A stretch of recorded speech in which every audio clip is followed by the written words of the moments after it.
believe it or not, if you're dedicated, you actually can sell a refrigerator to an Eskimo. They use them for insulation to keep their food from freezing in the winter. Nice. Okay. So now that we've established that you can sell a refrigerator to an Eskimo, the question is, do you want to? Do you have to take it there yourself? Probably. No. Right. Okay. Why? They're not worth the effort. Yeah, they're way far out into the wilderness. Even to get their attention. Sometimes they're on little islands on the Alaskan wilderness. You have to travel thousands of miles. Yeah. Brutal terrain, very little infrastructure. Far better to let the Eskimos come to you if they actually want one. Yeah. But, putting together a appliance store for Eskimos is I don't think so. Probably not a good idea. And the reason why is a concept called addressability. And addressability, just like receptivity, is a measure of your target audience. But this measure, addressability, measures how easy are there to reach. So Eskimos are an example of a low addressability market. They're hard to find, they're hard to reach, it takes a lot of effort, and in general, it's just probably not worth it to have them as a target customer. Now, the market that you're in is yoga. Right. Yoga is an example of a highly addressable market. There's a large audience. They're all over the place. There are established outlets like Yoga Journal and some other magazines. What are examples? Like, how would you reach somebody who is interested in yoga? What are all the things you can do?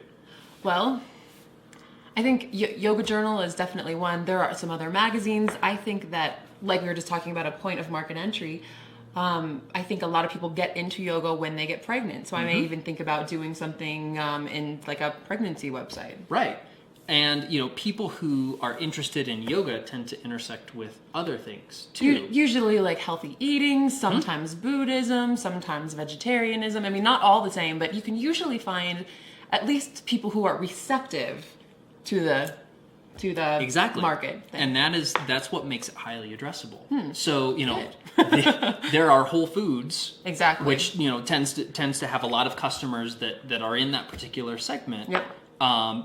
Advertising on billboards or community things, or even look at how many people are searching the web for yoga. Yeah. I mean, it's very easy to reach someone who is interested or receptive enough that they're actually looking for information. Good. If you're serving the market, you can find them. Okay. There are all sorts of ways that you can do that. That's a highly addressable market. Fabulous. Now, some types of value are hugely valuable. It may even be a very urgent need, but they're low addressability, which makes things challenging. Good example, sensitive medical conditions. Let's say somebody suffers from psoriasis, which may be embarrassing or painful, or like digestive concerns, like ulcerative colitis, or some of those things. Like, people don't really enjoy talking about it. Yeah. So, are you going to see a large gathering of hundreds of people get together because, they all have a specific medical condition in your town? Well, probably not. Although sometimes there are, there was like a huge psoriasis walk in New York, and there were like 50,000 people there. There are benefits and things like that, to be helpful. But in terms of, like, let's say you have a treatment or some type of appliance or device or something that can actually help them. Yeah, the internet is totally your best bet. Totally. And that's, I'm glad you brought that up, because the wonderful thing about the internet over the past decade or so is it's made a lot of what used to be extremely almost non-addressable markets. Like, the only way of reaching folks with specific conditions probably going through the doctor. Is going through the doctor. Yeah. And even that's a hit or miss, because what percent of the patients a doctor sees in any particular point are going to have that particular condition? Yeah. Probably not many.